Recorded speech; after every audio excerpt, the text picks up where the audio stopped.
right, reminder to wear your rubber bands, guys. What do you mean? I hate this.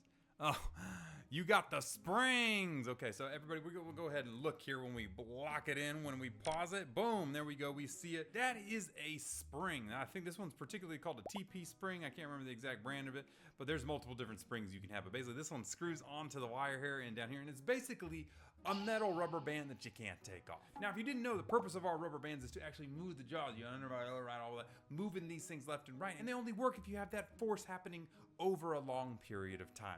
And that means if you're not wearing your rubber bands, we're not getting the force over time, and we're not going to get the movement that we want. So in some cases, if you do it for long enough, we just say, hey, we're just going to leave it off.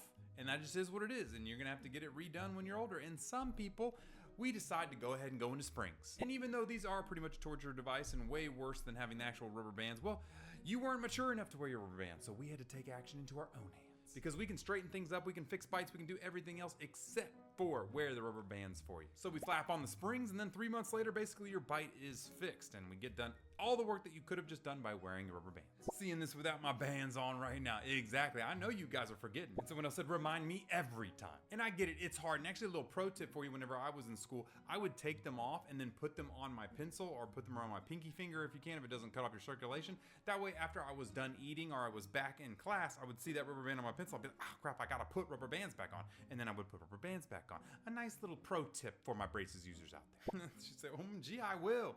And yeah, I get it. I mean, trust me, you just want to wear rubber bands, fix it in a couple months, and not get the springs. It's a big mess, and you could just avoid it by, wearing your rubber bands.